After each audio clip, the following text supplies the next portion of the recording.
Langit pagi Yogyakarta masih diselimuti kabut tipis ketika Ayu Lestari menutup pintu rumah kayu sederhana keluarganya di Sleman. Usianya baru 24 tahun, namun langkahnya terasa lebih berat daripada orang yang sudah kenyang pengalaman. Di tangannya hanya ada sebuah ransel pudar, isinya beberapa potong pakaian, buku catatan lusuh, foto keluarga, dan sebatang kapur putih yang ia beli dengan uang terakhirnya. Kapur itu bukan sekadar benda kecil, melainkan simbol dari niat tulusnya membagi ilmu di tempat-tempat yang paling jauh dari cahaya. Sejak lulus kuliah, Ayu tidak pernah berhenti berjuang mencari pekerjaan.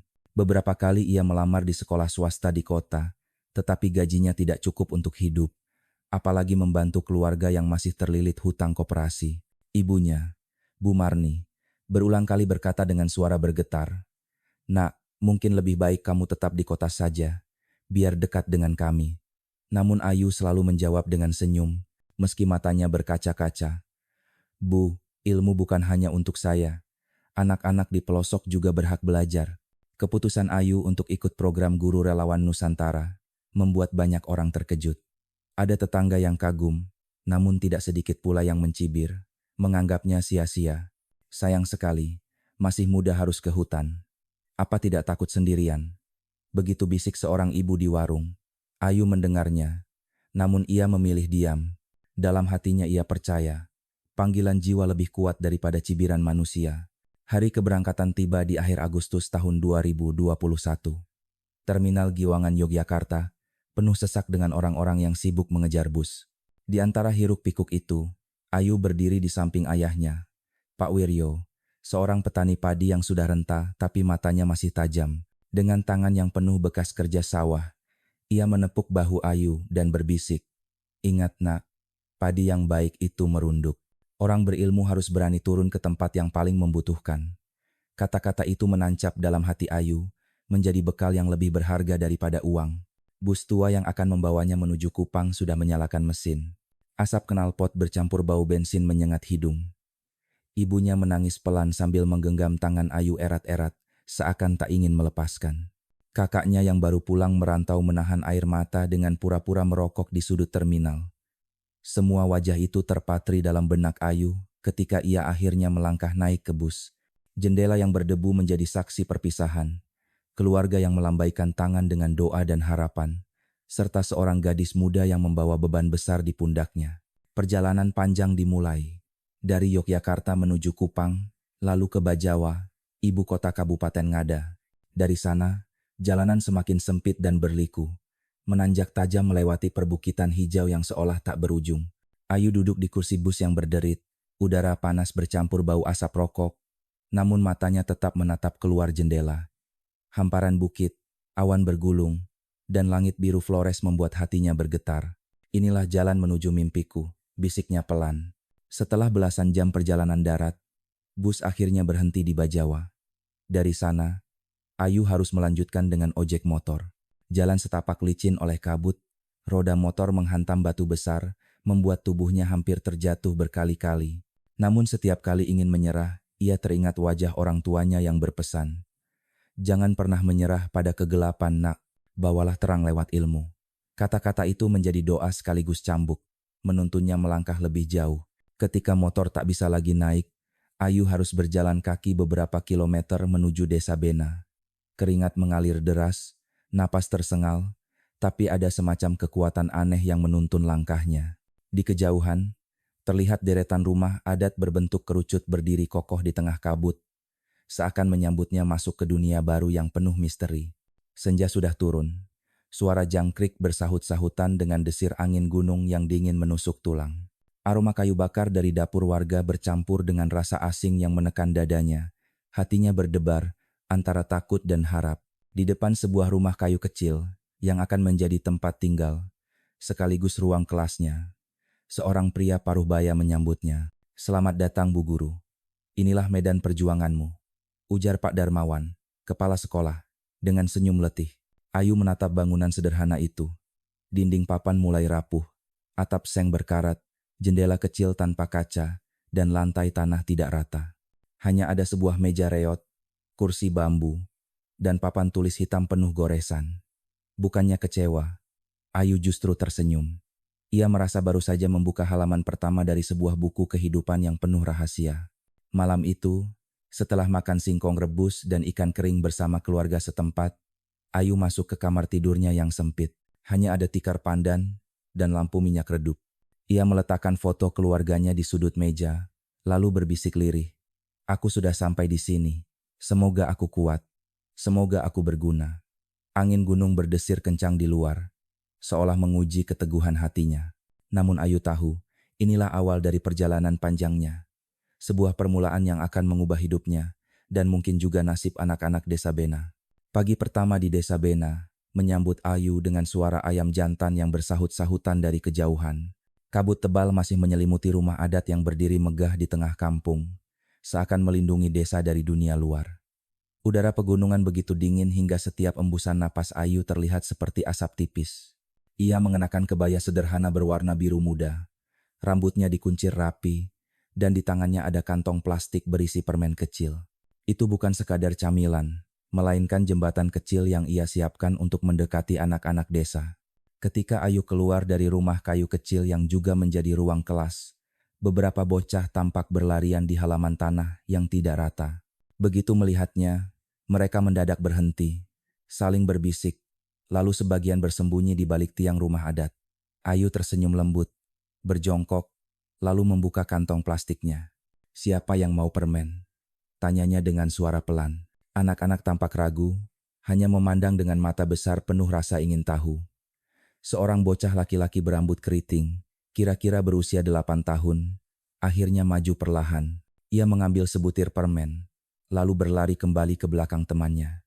Melihat itu, anak-anak lain ikut maju, ada yang masih malu-malu, ada yang sudah berani menyentuh tangan Ayu. Dalam sekejap, halaman yang tadinya hening berubah menjadi riuh dengan suara tawa. Hati Ayu terasa hangat, seakan ia sudah menemukan keluarga baru di tanah yang jauh dari rumah. Pelajaran pertama dimulai dengan sederhana. Mengenal huruf. Tidak ada meja atau kursi, hanya tikar pandan di atas lantai tanah. Papan tulis sudah penuh goresan, tapi masih bisa digunakan. Ayu menulis huruf A besar dengan kapur putih. "Ini namanya A," ucapnya. Anak-anak menirukan dengan suara beragam, ada yang jelas, ada yang terbata. Ia kemudian meminta mereka menuliskan huruf itu di tanah dengan ranting kayu. Pemandangan sederhana itu membuat matanya berkaca-kaca. Anak-anak yang belum pernah memegang buku terlihat begitu gembira, hanya karena bisa menggambar satu huruf di tanah. Saat istirahat, seorang anak perempuan bernama Lika mendekatinya. Usianya sekitar 7 tahun. Rambutnya dikepang dua, pipinya merah karena udara dingin. Dengan malu-malu, ia menyodorkan bunga liar berwarna ungu. "Untuk ibu guru," katanya lirih. Ayu menerima bunga itu dengan hati bergetar. Hadiah kecil itu terasa lebih berharga daripada apapun yang pernah ia dapatkan di kota. Hari-hari berlalu, setiap pagi memberi kejutan baru. Kadang hujan turun tiba-tiba, membuat atap bocor dan papan tulis basah. Anak-anak dengan sigap memindahkan tikar ke sudut yang lebih kering. Kadang makanan siang hanya berupa singkong rebus atau jagung bakar yang mereka bawa dari rumah. Namun mereka selalu berbagi dengan Ayu. "Bu guru harus makan juga biar kuat," kata seorang anak laki-laki bernama Yanu sambil menyodorkan potongan singkong. Ayu tersenyum, menerima dengan haru. Ia merasa sedang belajar tentang arti ketulusan dari anak-anak kecil itu. Malam hari, ketika suara jangkrik menggema dari balik semak, Ayu duduk di bawah cahaya lampu minyak kecil. Ia menyiapkan bahan pelajaran esok hari, menggambar huruf-huruf di kertas bekas koran agar anak-anak bisa menyalinnya. Sesekali ia menyalin cerita rakyat dari buku yang ia bawa, berniat membacakannya setiap Jumat sore. Ada rasa lelah, tapi juga kepuasan yang sulit dijelaskan. Untuk pertama kali, setelah lama mencari kerja tanpa hasil, Ayu merasa hidupnya benar-benar berarti. Namun, ketenangan itu tidak berlangsung lama. Pada malam ketiga, ketika Ayu baru saja menutup buku catatannya, terdengar bunyi cetak-cetak di luar dinding bambu. Awalnya ia mengira hanya ranting tertiup angin, tapi iramanya terlalu teratur. Jantungnya berdegup kencang. Ia mendekat ke pintu, mencoba mengintip dari celah papan. Gelap gulita. Tak ada siapapun. Ia menelan ludah, lalu kembali duduk, berusaha meyakinkan diri bahwa itu hanya perasaan. Beberapa menit kemudian, bunyi itu terdengar lagi, kali ini lebih jelas. Di pintu, tok, Ayu langsung duduk tegak. Lampu minyak di tangannya bergetar. Ia ingin bertanya siapa di luar, tapi suaranya tertahan di tenggorokan. Setelah beberapa detik yang terasa seperti seabad, suara itu menghilang. Malam kembali hening, hanya menyisakan detak jantungnya yang kencang. Keesokan paginya, Ayu membuka pintu dengan hati-hati. Tanah masih basah oleh embun. Ia tercekat melihat jejak kaki di depan pintu. Jejak itu bukan sandal karet warga desa, melainkan jejak sepatu berukuran besar. Rasa dingin menjalar di punggungnya. Ia menoleh kiri kanan, tetapi tidak ada seorang pun. Hari itu di kelas, meski ia tetap mengajar dengan senyum, pikirannya terus diganggu oleh jejak itu. Saat istirahat, Lika bertanya polos, "Bu guru, kenapa wajah ibu pucat?" Ayu hanya tersenyum tipis. "Tidak apa-apa Lika, ibu hanya kurang tidur." Ia tidak ingin menakuti anak-anak. Namun dalam hatinya, ia mulai sadar, malam sunyi di Bena menyimpan sesuatu yang lebih gelap daripada sekadar kabut gunung. Beberapa hari setelah bunyi ketukan misterius itu, suasana desa Bena tampak berjalan biasa. Anak-anak tetap berlari di halaman tanah. Ibu-ibu tetap menumbuk padi, dan asap kayu bakar masih mengepul dari dapur-dapur. Namun bagi Ayu, setiap malam berubah menjadi ujian. Suara ketukan pintu sering kembali, kadang lirih, kadang keras, seolah ada yang sengaja mempermainkannya. Ia mulai menaruh pisau kecil di bawah bantal hanya untuk memberi rasa aman. Meski dalam hati ia tahu itu tidak banyak membantu. Pak Darmawan, kepala sekolah, hanya mengangkat bahu ketika Ayu bercerita. "Bu, mungkin hanya angin. Atau binatang hutan. Jangan terlalu dipikirkan." Jawaban itu bukannya menenangkan, justru membuat Ayu merasa semakin sendirian. Ia mulai menulis doa di secarik kertas, menempelkannya di dinding, berharap rumah kecil itu terlindungi dari apapun yang mengintai. Suatu pagi, suasana desa berubah. Dari kejauhan terdengar deru mesin motor yang jarang sekali lewat di jalan tanah berbatu itu. Warga berbondong keluar rumah, menoleh penasaran. Seorang pria turun dari motor trail, tubuhnya tinggi besar, kulitnya gelap terbakar matahari. Ia mengenakan kemeja rapi dan sepatu kulit yang tampak mencolok di tanah becek. Senyumnya lebar, namun matanya dingin. "Selamat datang di Bena, Bu Guru Ayu." Suaranya berat namun terdengar ramah. Ia mengulurkan tangan. "Saya Markus Dapa, sekretaris desa." Ayu menunduk sopan, menjabat singkat. Ada getar halus di hatinya. Senyum pria itu tampak bersahabat, tapi tatapannya membuat bulu kuduknya berdiri. Markus berbincang sebentar dengan Pak Darmawan, lalu berkata, "Saya ingin melihat keadaan kelas. Pemerintah desa perlu tahu kondisi guru relawan."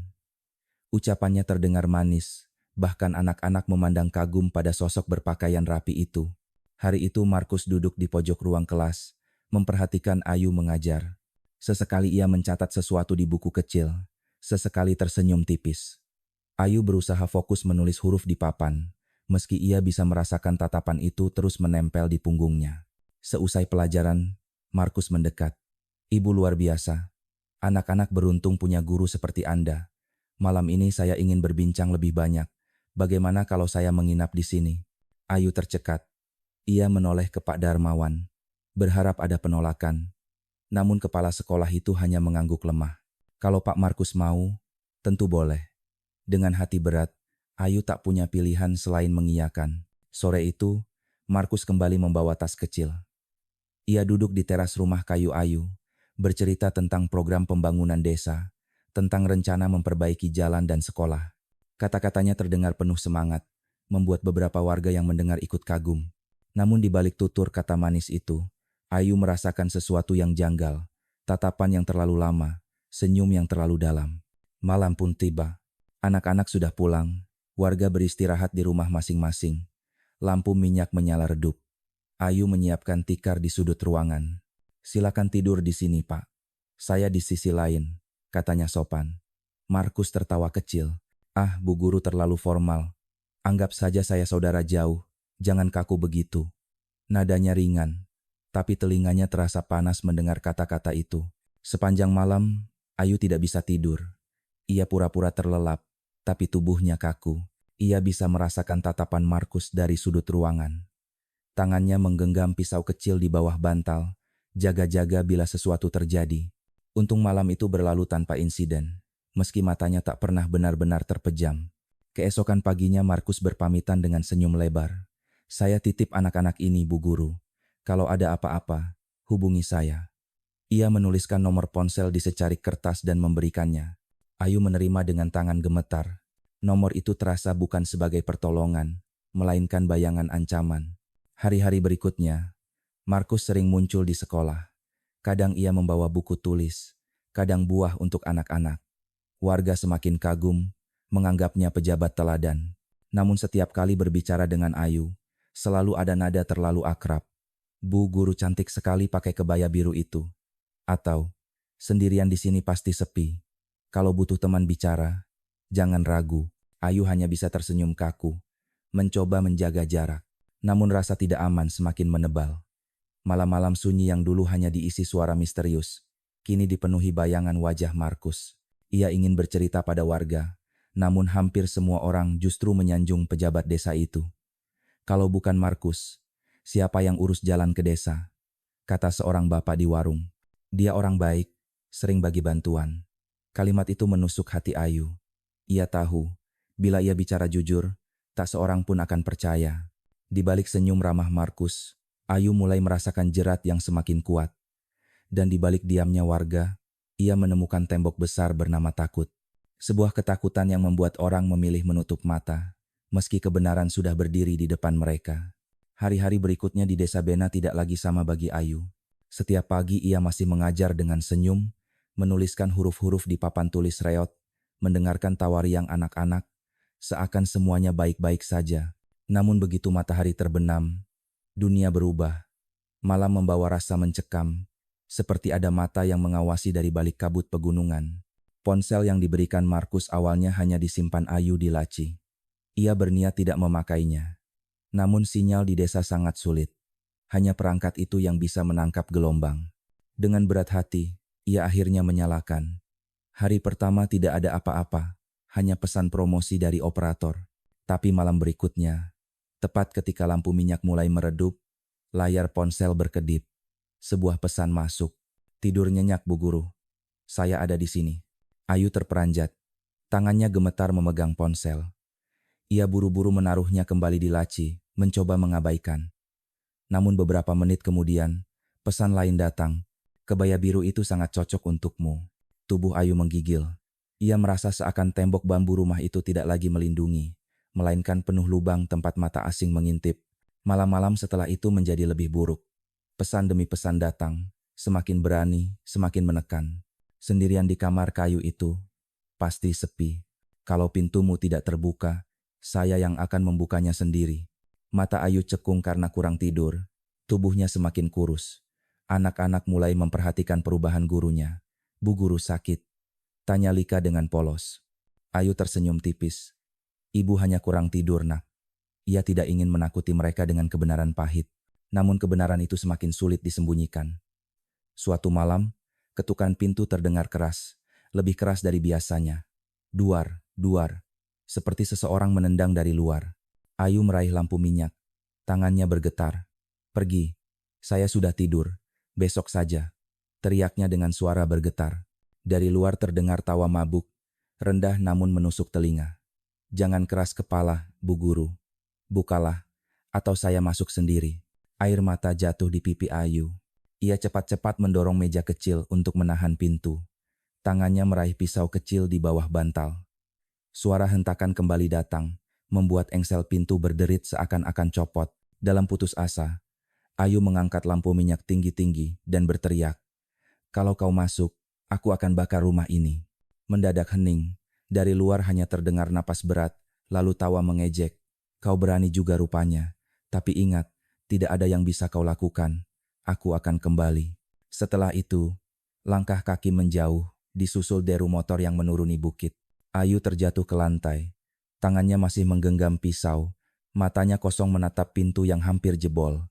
Malam itu ia tidak tidur, hanya duduk menggigil hingga fajar. Pagi datang. Beberapa anak sudah berlari ke kelas lebih cepat dari biasanya. Mereka terkejut melihat pintu rumah gurunya rusak. Bu Guru, kenapa pintunya? Tanya Yanu polos. Ayu buru-buru tersenyum. Hanya angin malam, Nak. Nanti kita perbaiki. Ia tidak sanggup mengatakan yang sebenarnya. Sepanjang hari, ia tetap mengajar. Tapi pikirannya penuh bayangan wajah Markus, penuh suara ancaman dari malam sebelumnya. Ia tahu, pria itu tidak main-main. Ancaman sudah berubah menjadi tindakan nyata. Sore harinya, Ayu menulis di buku harian dengan tangan gemetar. Aku tidak bisa lagi diam. Jika terus begini, suatu malam pintu itu akan benar-benar roboh.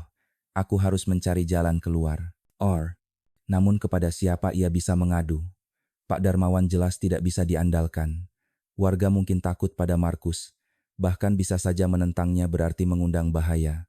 Jalan satu-satunya adalah mencari bantuan di luar desa. Malam itu, Ayu berjaga dengan mata terbuka, pisau kecil di tangan. Setiap bunyi ranting patah membuatnya terlonjak.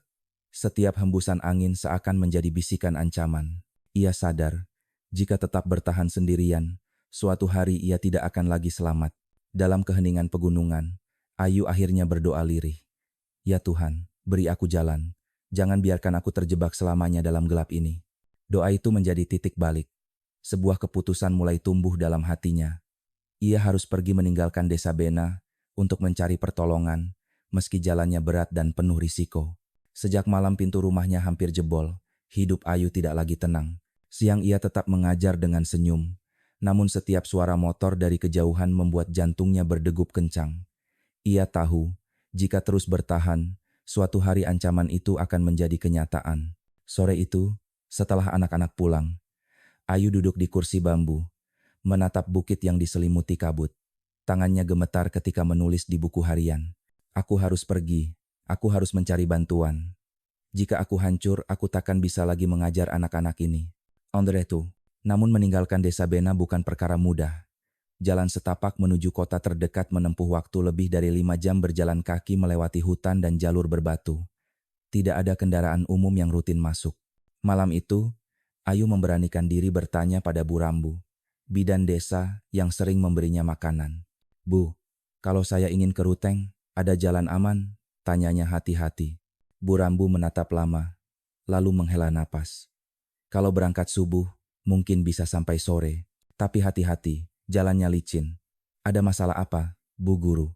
Ayu menunduk. Hanya ingin membeli keperluan untuk anak-anak. Ia tidak berani berkata jujur. Malam itu, ia menyiapkan tas kecil, selembar pakaian ganti, botol air, buku harian, foto keluarganya, dan sedikit uang tabungan.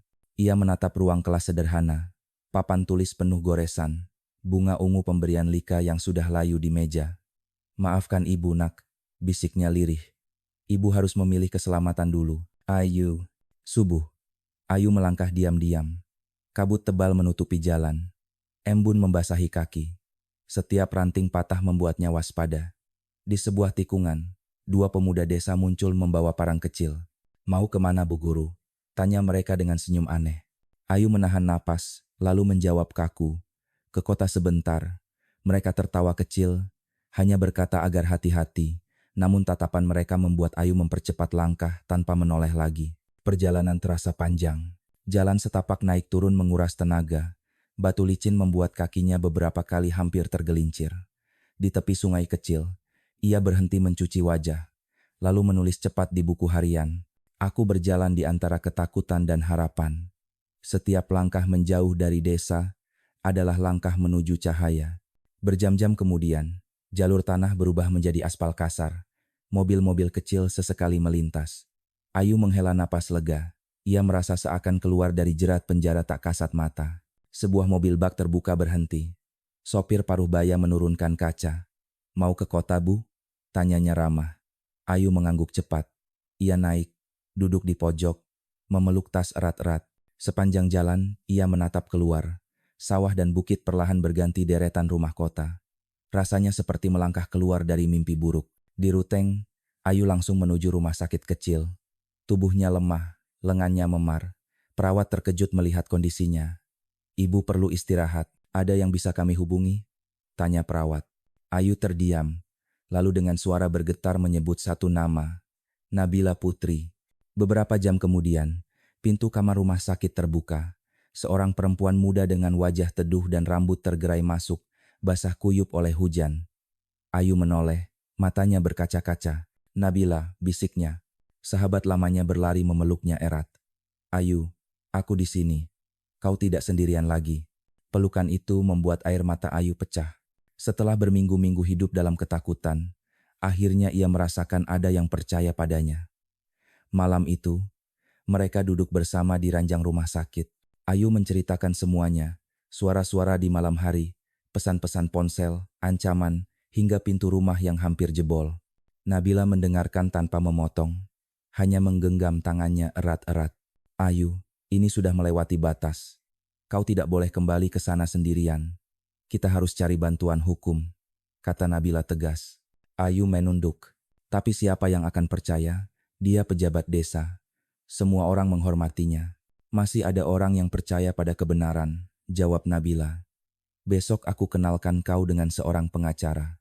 Malam itu, Ayu menulis di buku hariannya. Hari ini, aku melangkah keluar dari gelap. Aku masih takut, tapi aku tidak sendiri lagi. Ada Nabila. Ada cahaya kecil yang mulai menyala. Pagi itu, Ruteng diselimuti gerimis. Nabila menggandeng tangan Ayu menuju sebuah bangunan sederhana di pinggir kota. Di depan pintu kayu tua, sebuah papan bertuliskan, Kantor Hukum Arman Prasetya, rekan. Hati Ayu berdebar. Ia belum pernah masuk ke ruang hukum. Selama ini, keadilan terasa terlalu jauh, seakan hanya milik orang kuat. Di dalam, ruangan kecil dipenuhi rak berisi berkas dan buku hukum tebal.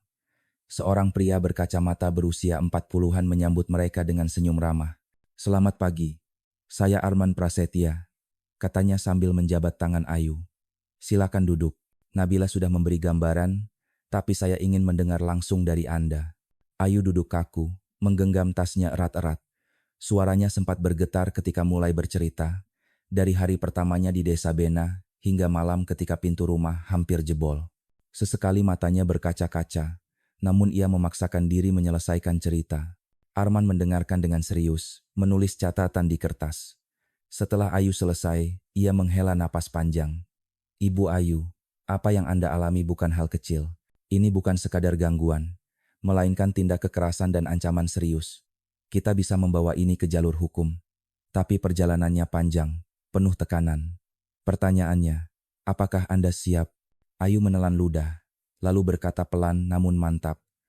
Saya sudah lelah hidup dalam ketakutan. Saya siap. Arman mengangguk. Baik, langkah pertama kita perlu bukti. Hasil pemeriksaan medis dari rumah sakit ini bisa jadi dasar. Lalu pesan-pesan ancaman di ponsel, semua harus didokumentasikan. Kalau memungkinkan, kita juga perlu saksi dari desa. Meski saya tahu, itu tidak mudah. Nabila meremas tangan Ayu. Apapun yang terjadi, aku bersamamu.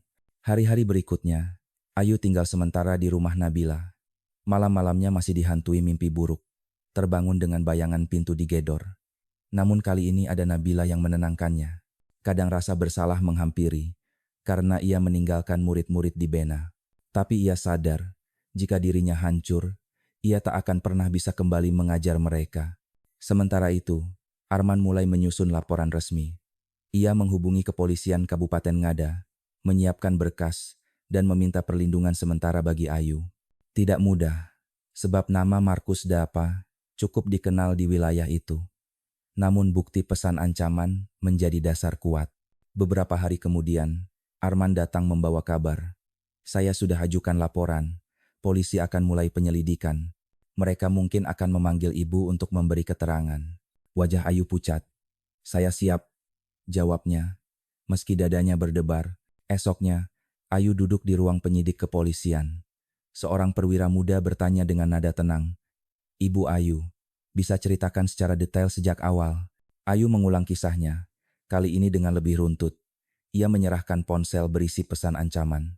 Penyidik memotret, menyalin, dan mencatat. Beberapa hari kemudian, tim kecil berangkat ke Desa Bena untuk mengumpulkan bukti.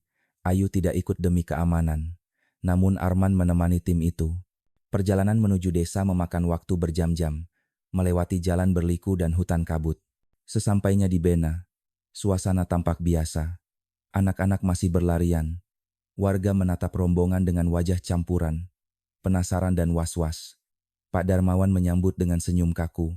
Selamat datang. Ada yang bisa saya bantu, katanya datar. Tim polisi memeriksa rumah kayu tempat Ayu dulu tinggal. Pintu depan masih menunjukkan retakan besar bekas tendangan. Polisi segera memotret dan mengukur. Di meja kayu, terlihat bekas goresan akibat didorong keras saat menahan pintu. Semua didokumentasikan. Beberapa anak mengintip dari kejauhan.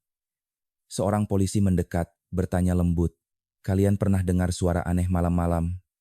Anak-anak menunduk, ragu. Setelah lama terdiam, seorang bocah bernama Sion berbisik, "Malam itu ada motor, lalu pintu dipukul keras." Ibu guru menangis. Namun sebelum ia melanjutkan, seorang pria dewasa datang cepat menarik tangannya. "Sudah, jangan bicara sembarangan," katanya ketus, lalu menggiring bocah itu pergi. Suasana mendadak kaku. Arman menatap polisi dengan serius. "Inilah yang saya maksud. Ada tekanan. Orang-orang takut." Hari itu berakhir dengan ketegangan. Tim kembali ke ruteng dengan bukti fisik yang cukup. Pintu rusak, bekas goresan meja, serta pesan ancaman dari ponsel. Namun semua sadar, jalan menuju kebenaran masih panjang. Markus bukan orang biasa. Ia pejabat desa dengan jaringan kuat. Malamnya, Ayu duduk di kamar Nabila, menulis di buku harian. "Hari ini aku melangkah ke arah baru. Bukan hanya bertahan, tapi melawan. Aku takut, tapi aku tidak sendiri lagi. Ada Nabila, ada Arman, ada hukum, dan aku harus percaya, cahaya akan lebih kuat daripada bayangan." Beberapa minggu setelah tim penyidik mengunjungi desa Bena, suasana di Ruteng semakin tegang. Ayu tinggal di rumah Nabila, mencoba menenangkan diri. Meski setiap kali telepon berdering, jantungnya berdegup kencang. Ia tahu Markus tidak akan tinggal diam. Suatu pagi, Arman datang dengan wajah serius, membawa map tebal. "Ayu, ada perkembangan baru. Polisi menemukan sesuatu dari rumahmu di Bena." Ayu menegakkan tubuh. "Apa itu?" Arman membuka map, menunjukkan foto puntung rokok yang ditemukan di semak dekat rumahnya. Dari hasil laboratorium, ada sidik jari yang tidak cocok dengan Markus. Sidik jari ini milik orang lain. Ayu terdiam lama. Jantungnya berdetak keras. "Maksudnya, ada orang lain malam itu?" Arman mengangguk pelan. Indikasi kuat Markus tidak sendirian. Polisi sudah mencocokkan, dan nama yang muncul adalah Randy Low, kontraktor lokal yang baru mendapat proyek perkerasan jalan di sekitar desa. Aba, tubuh Ayu terasa dingin. Selama ini ia hanya membayangkan satu sosok menerornya. Kini kenyataan lebih kelam. Ada dua orang. Markus mungkin otaknya, tapi ada tangan lain yang ikut bermain di malam itu. Beberapa hari kemudian, kabar keberadaan Randy menyebar. Seorang warga mengaku melihatnya minum bersama Markus di warung malam sebelum kejadian. Mereka pergi dengan motor masing-masing. Namun begitu kabar itu mulai beredar, Randy mendadak menghilang. Katanya pergi mengurus proyek di kota lain. Polisi harus bekerja ekstra melacak jejaknya. Sementara itu, Markus mulai bergerak cepat. Ia mengundang tokoh adat dan kepala keluarga berpengaruh ke rumah besarnya. Dengan suara lembut namun penuh tekanan, ia berkata, "Saudara-saudara tahu, saya sudah lama bekerja untuk desa ini.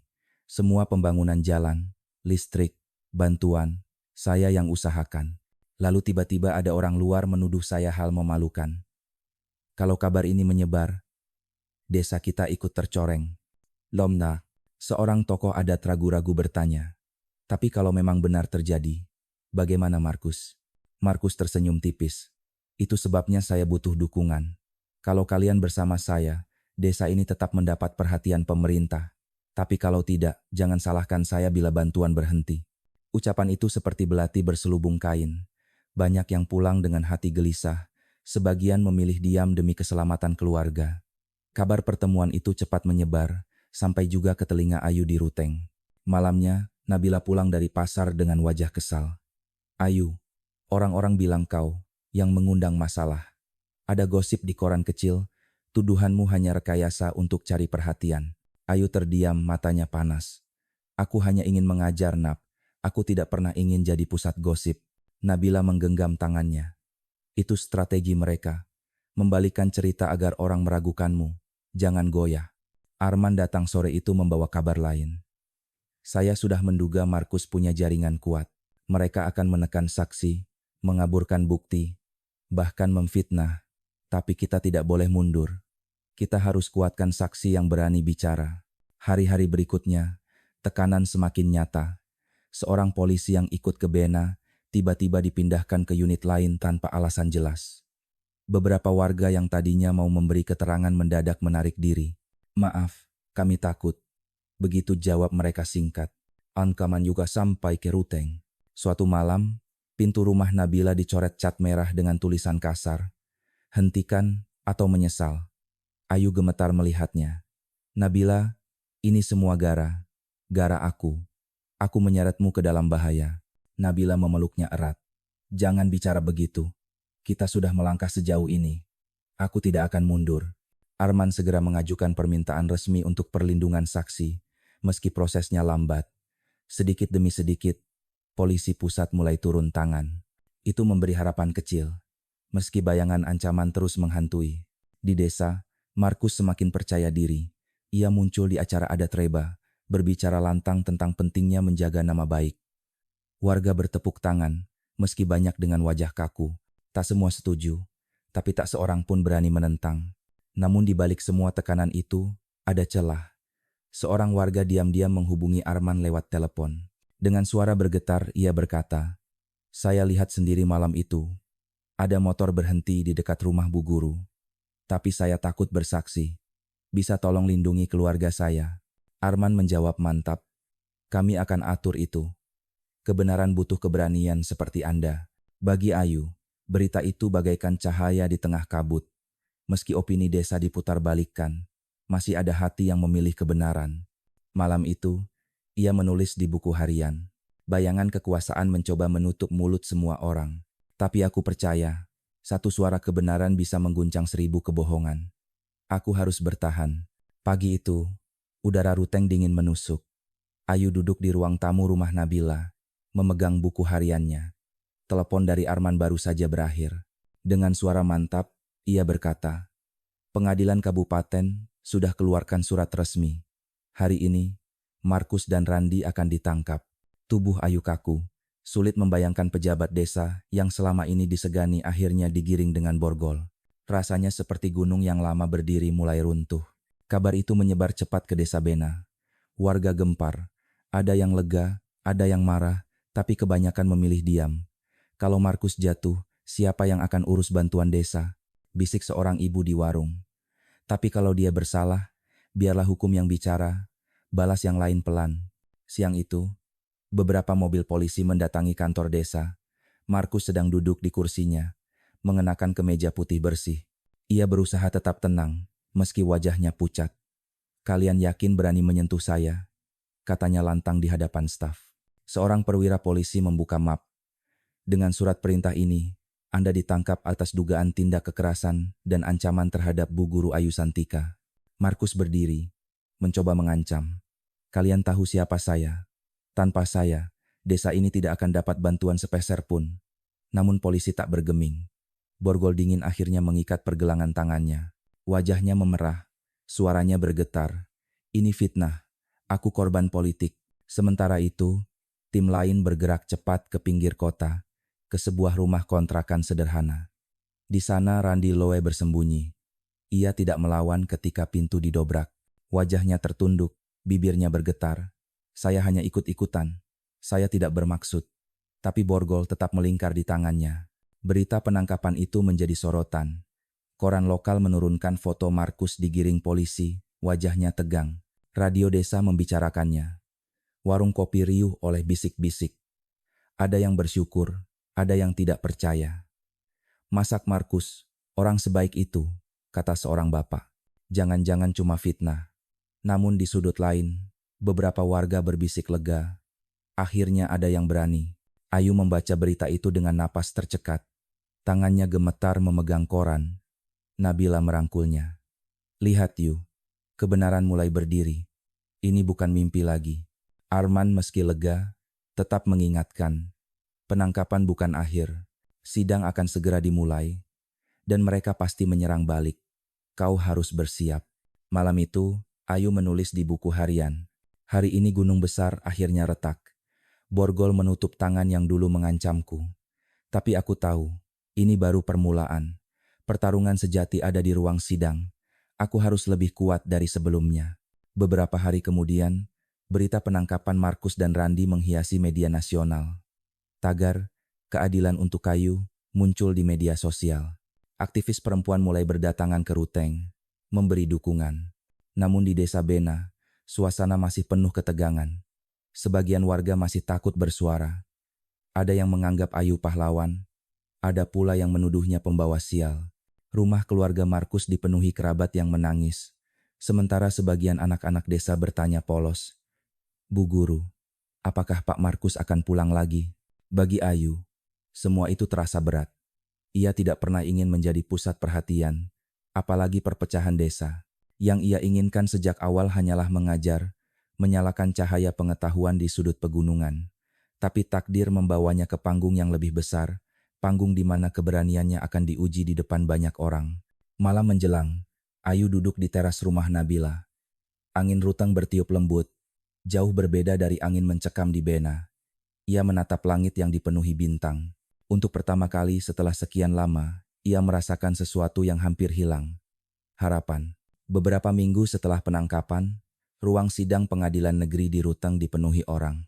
Bangku penonton sesak oleh warga desa, mahasiswa hukum, wartawan, hingga aktivis perempuan yang membawa spanduk kecil bertuliskan, "Keadilan untuk Ayu Santika." Ayu duduk di kursi saksi. Ia mengenakan kebaya putih sederhana, rambutnya disanggul rapi. Tangannya dingin, tapi matanya berusaha menatap lurus ke depan. Nabila duduk tak jauh, memberi semangat lewat senyum dan genggaman tangan. Arman berada di sisinya, menyiapkan dokumen dengan wajah serius. Hakim membuka sidang dengan suara mantap. "Hari ini kita memulai persidangan pidana terhadap terdakwa Markus Dapa, pejabat desa, dan Randi Loe, kontraktor lokal. Keduanya didakwa melakukan tindak kekerasan dan ancaman terhadap seorang guru relawan, Ayu Santika." Ruangan mendadak hening. Semua mata tertuju pada dua terdakwa. Markus berusaha menjaga wibawa, meski wajahnya tegang. Randi menunduk dalam, seakan ingin lenyap dari pandangan orang. Jaksa mulai membacakan dakwaan. Pintu rumah rusak akibat tendangan, pesan ancaman di ponsel, kesaksian bocah desa, hingga sidik jari Randi di puntung rokok. Setiap kata seperti menelanjangi perbuatan mereka di depan umum. Saat giliran Ayu memberi kesaksian, udara di ruang sidang seakan menebal. Ia menarik napas panjang, lalu mulai bercerita. Suaranya sempat bergetar, namun perlahan menjadi mantap. Ia mengisahkan malam-malam penuh teror, suara ketukan, pesan yang mengintai, hingga pintu rumah yang hampir roboh. Beberapa penonton menunduk, ada yang menitikkan air mata. Seorang ibu menggenggam tangan anaknya lebih erat. Tiba-tiba Markus tidak tahan. Ia berdiri, wajahnya merah padam. "Itu bohong. Dia berhalusinasi," teriaknya lantang. Hakim mengetukkan palu keras. "Terdakwa, diam.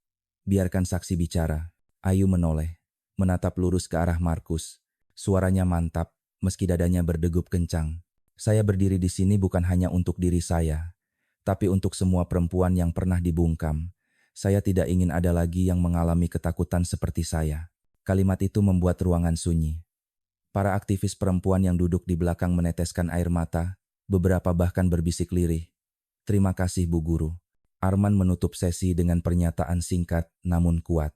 "Yang mulia, klien saya tidak hanya mencari keadilan pribadi. Ia memperjuangkan hak dasar manusia, rasa aman dan martabat." Hakim menunda sidang dan menjadwalkan agenda berikutnya untuk menghadirkan saksi tambahan serta ahli forensik. Begitu keluar dari ruang sidang, langkah Ayu sempat goyah. Wartawan segera mengerubunginya. Mikrofon diarahkan ke wajahnya. Seorang reporter bertanya, "Bu Ayu, apa yang membuat Anda tetap kuat menghadapi ini semua?" Ayu menatap kamera, matanya berkaca. "Karena saya tahu, diam hanya membuat kejahatan semakin berani. Saya bicara agar tidak ada lagi yang menjadi korban."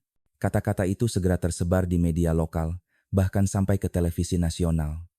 Di media sosial, dukungan mengalir deras. Tagar, keadilan untuk Kayu ramai diperbincangkan. Malam itu, Ayu duduk di kamar rumah Nabila, menatap layar ponsel penuh pesan dukungan. Ada guru dari daerah lain yang menulis, "Saya dulu takut bicara. Sekarang, karena Anda, saya berani melawan." Nambuh, Ayu menulis di buku harian.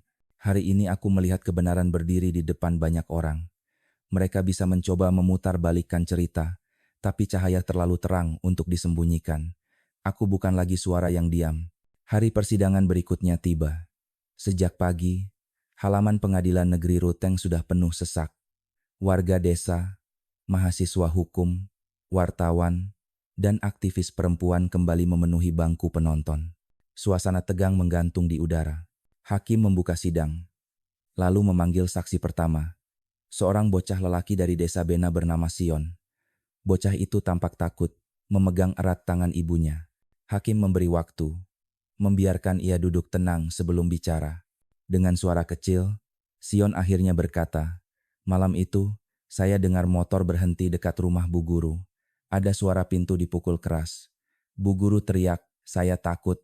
Lalu ibu saya suruh diam." Ruangan bergemuruh pelan. Beberapa orang menunduk. Ada yang meneteskan air mata. Hakim menenangkan suasana, memastikan kesaksian dicatat dengan jelas. Saksi berikutnya, seorang warga dewasa. Awalnya ragu, namun setelah disumpah, ia berkata, "Saya lihat Randi bersama Pak Markus malam itu di warung. Mereka pergi hampir bersamaan. Besoknya saya dengar kabar ribut di rumah Bu Guru." Randi menunduk makin dalam, wajahnya pucat. Markus gelisah di kursinya, menggertakkan gigi. Jaksa kemudian menghadirkan ahli forensik dari kepolisian. Dengan suara tenang, ia memaparkan hasil pemeriksaan. Sidik jari terdakwa Randi Loe ditemukan pada puntung rokok di semak dekat rumah korban. Ukuran sepatu yang meninggalkan jejak cocok dengan sepatu milik Markus Dapa. Pesan ancaman di ponsel korban terbukti terkirim dari nomor yang digunakan Markus. Semua bukti diuraikan dengan bahasa jelas. Suasana ruang sidang tegang. Sebagian warga yang tadinya membela Markus mulai berbisik-bisik. Wajah mereka berubah. Giliran tim pembela terdakwa bicara. Seorang pengacara berdiri, suaranya lantang. "Yang mulia, tidak ada saksi mata yang melihat langsung klien kami melakukan perbuatan itu. Semua hanya asumsi. Klien saya memang minum malam itu. Benar. Tapi bukan berarti ia melakukan tindakan keji. Bagaimana kita bisa yakin pada kesaksian bocah kecil yang bahkan takut bicara?" Suasana ruang sidang riuh. Beberapa orang mengangguk, beberapa bersuara lirih menentang. Jaksa segera menanggapi. Justru karena bocah itu takut, kesaksiannya jujur. Ia tidak punya kepentingan, dan fakta forensik tidak bisa dibantah. Sidik jari Randi, jejak sepatu Markus, serta pesan ancaman jelas mengikat. Arman ikut berdiri. Nadanya tenang tapi tajam. "Yang mulia, pihak pembela mencoba menutup mata. Fakta menunjukkan pintu rumah korban rusak akibat tendangan. Sidik jari terdakwa Randi ada di tempat kejadian. Dan pesan ancaman berasal dari nomor Markus Dapa. Apalagi yang perlu diragukan?" Markus tiba-tiba berdiri, suaranya meledak. "Semua ini fitnah. Aku pejabat desa. Tanpa aku, desa itu tidak akan mendapat bantuan apapun." Hakim mengetukkan palu keras. Terdakwa duduk. Ini ruang sidang, bukan tempat berteriak. Ruangan kembali hening. Ayu menatap Markus dengan mata penuh keberanian. Meski tubuhnya bergetar, suaranya mantap. "Aku pernah diam karena takut. Tapi hari ini, aku memilih bicara. Tidak ada lagi bayangan yang bisa menutupi kebenaran." "No." Kalimat itu menggema di ruang sidang. Banyak orang menunduk, beberapa menitikkan air mata. Hakim menutup sidang hari itu dengan suara berat. Sidang akan dilanjutkan minggu depan, dengan agenda mendengarkan tuntutan jaksa dan pembelaan dari terdakwa. Saat Ayu melangkah keluar, sorak kecil dari aktivis perempuan yang menunggu di luar menyambutnya. "Terima kasih, Bu Guru, kau sudah berani," kata mereka. Nabila menggenggam tangannya erat, sementara Arman berjalan di samping dengan wajah serius. "Ini baru permulaan," bisik Arman. "Tapi langkahmu hari ini sudah mengguncang banyak orang." Ayu menatap langit Ruteng yang berwarna pucat biru. Jalan masih panjang, tapi pintu pengadilan sudah terbuka. Dari celahnya, cahaya kebenaran mulai menyusup. Hari persidangan kembali digelar. Sejak pagi, halaman pengadilan negeri Ruteng sudah dipadati warga. Ada yang datang karena penasaran, ada yang datang untuk memberi dukungan. Di barisan depan, aktivis perempuan duduk rapat sambil membawa poster bertuliskan, "Hentikan kekerasan, dukung korban." Ayu duduk di kursi pengunjung bersama Nabila. Tangannya menggenggam buku harian kecil, Seakan itu satu-satunya penopang keberanian. Arman duduk di depan, menyiapkan catatan. Hakim membuka sidang, lalu memberi kesempatan pada jaksa untuk membacakan tuntutan. Jaksa berdiri, membuka map tebal, dan dengan suara lantang ia berkata, "Yang mulia, berdasarkan bukti fisik, kesaksian saksi, dan hasil forensik, kami menuntut terdakwa Markus Dapa dengan hukuman penjara selama 18 tahun. Sementara terdakwa Randy Loe kami tuntut dengan hukuman penjara selama 15 tahun. Tindakan mereka tidak hanya merugikan korban, tetapi juga mencederai martabat masyarakat desa yang seharusnya dilindungi." Suasana ruang sidang mendadak riuh. Beberapa orang mengangguk puas, sebagian lagi saling berbisik kaget. Markus mendengus keras, sementara Randy hanya menunduk, wajahnya pucat pasi. Hakim menenangkan suasana, lalu memberi kesempatan pada tim pembela untuk menyampaikan pledoi. Seorang pengacara Markus berdiri, menatap hakim dengan sorot tajam. "Yang mulia, tuntutan ini berlebihan. Klien saya seorang pejabat desa yang telah membangun jalan, listrik, dan sekolah. Ia disegani karena jasanya, bukan karena kejahatan. Semua tuduhan ini hanya berdasarkan asumsi dan cerita yang tidak dapat dibuktikan langsung. Bukankah keadilan harus berdiri di atas kepastian, bukan sekadar dugaan?" Markus mengangguk keras, menepuk meja, seolah ingin menegaskan kata-kata pengacaranya. Pengacara Randy kemudian berdiri, suaranya lebih lembut. "Klien saya hanyalah kontraktor kecil. Ia tidak punya kuasa untuk merencanakan semua ini. Kalaupun ada keterlibatan, itu karena ia dipaksa. Kami memohon agar majelis hakim mempertimbangkan faktor ini dan memberi hukuman seringan-ringannya." Ruangan berdesis. Sebagian warga berbisik, "Dipaksa? Tapi kenapa sidik jarinya ada di puntung rokok?" Jaksa langsung menanggapi, "Yang mulia, pihak pembela mencoba mengaburkan fakta. Sidik jari bukan dugaan, itu bukti. Pesan ancaman bukan asumsi, itu kenyataan. Korban hidup dalam ketakutan berminggu-minggu. Dan hari ini ia berani berdiri di sini bukan karena mencari sensasi, melainkan mencari keadilan." Arman ikut berdiri, nadanya tenang tapi penuh keyakinan. "Yang mulia, jangan biarkan status sosial menjadi tameng. Justru karena mereka berkuasa, kejahatan ini lebih kejam. Hukum ada bukan untuk melindungi yang kuat, melainkan untuk menegakkan kebenaran." Markus berdiri mendadak, wajahnya merah padam. "Semua ini konspirasi. Aku dijebak, desa itu akan hancur tanpa aku," teriaknya. Hakim mengetukkan palu keras. "Terdakwa, duduk. Jika tidak, kami keluarkan Anda dari ruang sidang." Markus akhirnya terpaksa duduk kembali, meski wajahnya penuh amarah. Suasana ruang sidang makin panas. Aktivis perempuan bersorak kecil memberi semangat pada Ayu, sementara beberapa warga desa yang membela Markus berteriak pelan, "Fitnah! Fitnah!" Polisi segera menenangkan keadaan agar sidang tidak kacau. Setelah pledoi selesai, hakim menutup persidangan hari itu. Sidang ditunda. Putusan akan dibacakan pada sidang berikutnya. Begitu keluar dari ruang sidang, wartawan langsung mengerubungi Ayu. "Bu Ayu, bagaimana perasaan Anda mendengar tuntutan jaksa?" Ayu menatap kamera, matanya berkaca. "Saya percaya pada keadilan. Hanya itu, saya percaya pada kebenaran yang akhirnya akan menang." Malamnya, di rumah Nabila, Ayu menulis di buku harian. "Hari ini aku melihat betapa beratnya melawan kekuasaan. Mereka masih mencoba membalikkan cerita, menutupi jejak. Tapi aku tidak goyah. Aku percaya, kebenaran akan berdiri, meski lambat, meski tertatih. Aku harus siap menghadapi putusan akhir." Hari itu, sejak pagi, halaman pengadilan negeri Ruteng sudah penuh sesak. Warga berdesakan. Wartawan menyiapkan kamera, dan aktivis perempuan membentangkan spanduk bertuliskan, "Keadilan untuk Ayu. Hukum harus tegak." Ayu duduk di kursi pengunjung, mengenakan kebaya sederhana berwarna krem. Nabila menggenggam tangannya erat, sementara Arman duduk di sisi lain, wajahnya serius. Hati Ayu berdegup kencang.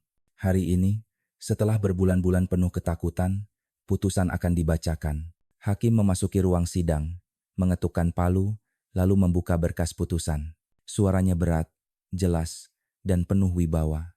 Setelah mempertimbangkan bukti fisik, keterangan saksi, dan hasil forensik, majelis hakim memutuskan terdakwa Markus Dapa terbukti bersalah melakukan tindak kekerasan dan ancaman terhadap Ayu Santika. Dengan ini, Terdakwa dijatuhi hukuman penjara selama 18 tahun. Terdakwa Randi Loe terbukti turut serta dan dijatuhi hukuman penjara selama 15 tahun. Ruangan mendadak hening. Beberapa detik seolah membeku, lalu terdengar gemuruh.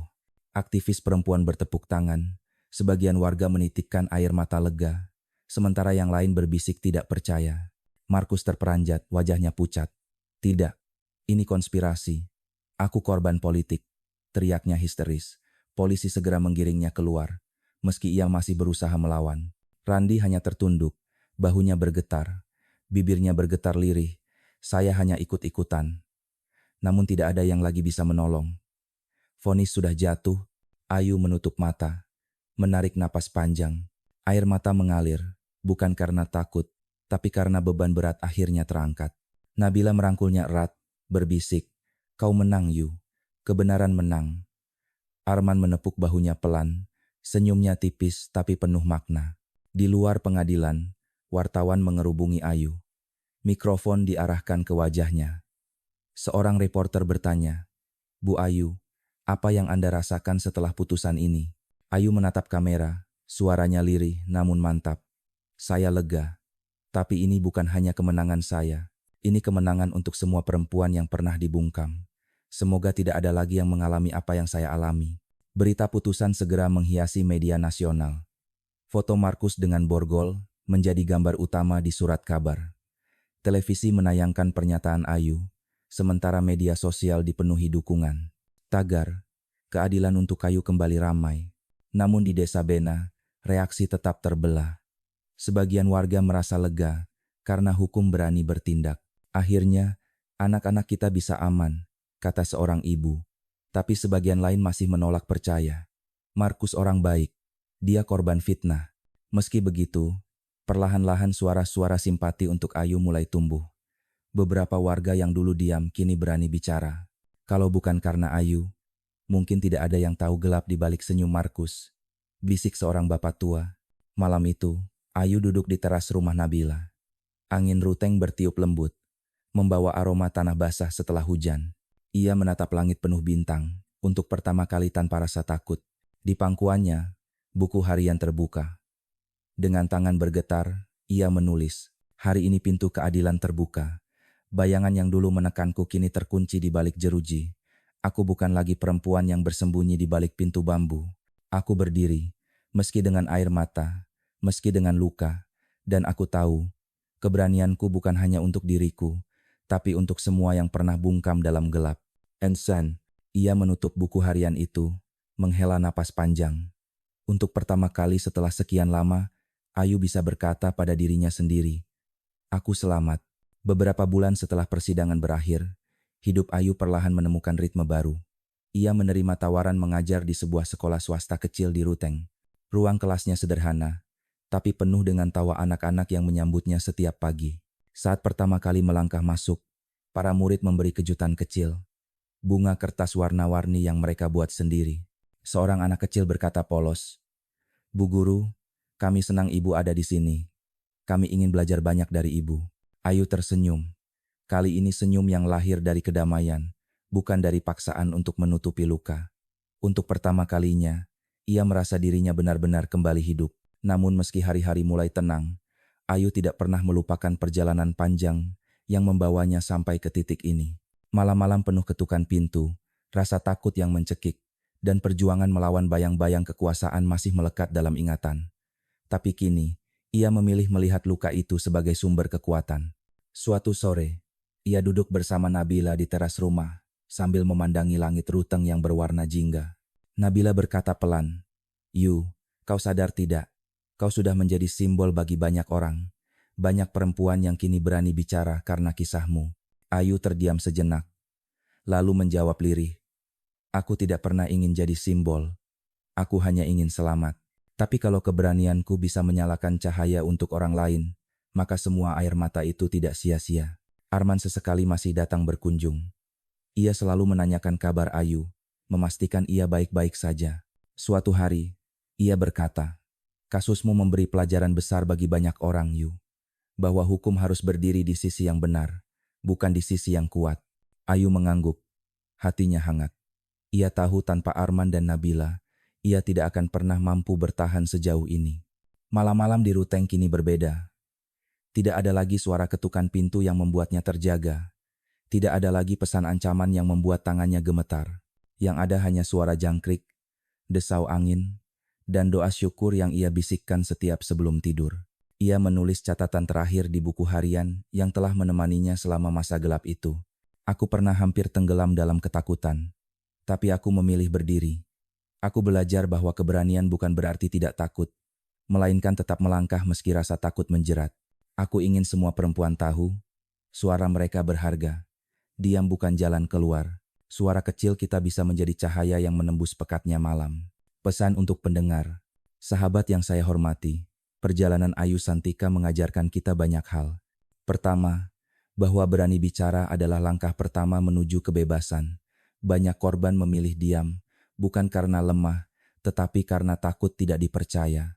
Dari Ayu, kita belajar bahwa, meski berat, suara kebenaran tidak boleh dibungkam. Kedua, kebenaran mungkin bisa ditutup sementara, tetapi tidak bisa dipadamkan selamanya. Markus mencoba menekan saksi, memutar opini, bahkan mengancam. Namun setapak demi setapak, cahaya kebenaran akhirnya menang. Ketiga, keberanian bukan milik pahlawan besar saja. Ayu hanyalah seorang guru muda dari desa terpencil, tetapi keberaniannya membuat banyak orang terinspirasi. Kita pun bisa berani.